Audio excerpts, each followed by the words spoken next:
বিশ্বকাপ বাছাইয়ে থাইল্যান্ডকে উড়িয়ে দিয়েছে বাংলাদেশ। প্রথমে ব্যাট করতে নেমে নির্ধারিত 50 ওভারে 3 উইকেটে বাংলাদেশ 271 রান সংগ্রহ করে। অধিনায়ক নিগার সুলতানা জ্যোতি মাত্র 80 বলে 101 রানের বিধ্বংসী ইনিংস খেলেন। এছাড়াও শারমিন আক্তার সুপ্তা 94 ও ফারজানা হক পিঙ্কি 53 রান করেন। জবাবে থাইল্যান্ড মাত্র 28.5 ওভারে 93 রানে অল আউট হয়ে যায়। বাংলাদেশের পক্ষে ফাহিমা খাতুন ও জান্নাতুল ফেরদৌস সুমনা 5টি করে উইকেট নেন। 178 রানের বড় জয়ে বিশ্বকাপ বাছাই শুরু করে বাংলাদেশ।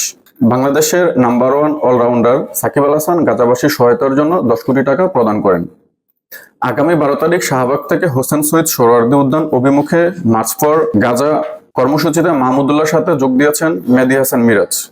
ঢাকা প্রিমিয়ার লিগে শাইনপুকুরের একটি আউট নিয়ে তোলপাড় দেশের ক্রীড়াঙ্গন। অভিযোগ উঠেছে ইচ্ছা করে আউট হয়েছেন শাইনপুকুরের ব্যাটসম্যান মিনহাজুল আবেদিন সাব্বির। এমন কাণ্ড দেশের ক্রিকেটে অহরহ ঘটছে বলে সামাজিক যোগাযোগ মাধ্যমে ঢাকা প্রিমিয়ার লিগের মান নিয়ে প্রশ্ন উঠেছে। ফেসবুকে ক্ষোভ জেরেছেন ইমরুল কায়েস ও সাব্বির রহমান রুম্মন। অবশ্য সেই প্রশ্ন থামানোর উদ্যোগ নিতে দেরি করেনি বিসিবিও। ঘটনার একদিন পরে বিসিবি একটি বিজ্ঞপ্তির মাধ্যমে জানানো হয় শাইনপুকুর ও গুলশান স্পোর্টস ক্লাবের ম্যাচের ওই ঘটনা তদন্ত করবে বিসিবির আকসু। 1900 সালের ঘটনা।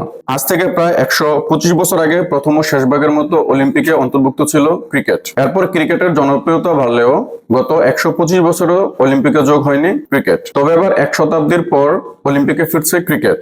2028 সালে যুক্তরাষ্ট্রের লস অ্যাঞ্জেলসে অলিম্পিকে ফিরছে ক্রিকেট। এদিকে গতরাতে উয়েফা চ্যাম্পিয়ন্স লিগে বরুসিয়া ডর্টমুন্ডকে 4-0 গোলের বিশাল ব্যবধানে হারিয়েছে বার্সেলোনা। 25 মিনিটে বার্সেলোনাকে গোল করে এগিয়ে দেন রাফিনিয়া। বরুসিয়া ডর্টমুন্ডের জালে শেষ পেরিকটি ঠুকে দেন লামিনে ইয়ামাল। 77 মিনিটে গোল পেলে 4-0 গোলের বড় ব্যবধানে জিতে নেয় বার্সেলোনা। চ্যাম্পিয়ন্স লিগের অন্য ম্যাচে অ্যাস্টন ভিলাকে 3-1 গোলের ব্যবধানে বিধ্বস্ত করে পিএসজি। মেসি ম্যাজিকে ইন্টার মায়ামির অবিশ্বাস্য কামব্যাক। প্রথম লেগে 1-0 গোলে হারার পর দ্বিতীয় লেগে গোল হজম করে inter Miami. Gazi group cricketers 170 রানের বিশাল ব্যবধানে হারিয়েছে পার্টেক্স স্পোর্টিং ক্লাবকে। গাজী গ্রুপ 50 ওভারে 7 উইকেটে 302 রান করে। গাজীর পক্ষে আনামুল হক 78, সাব্বির হোসেন শিকদার 64 ও শামীম হোসেন 53 রান করেন।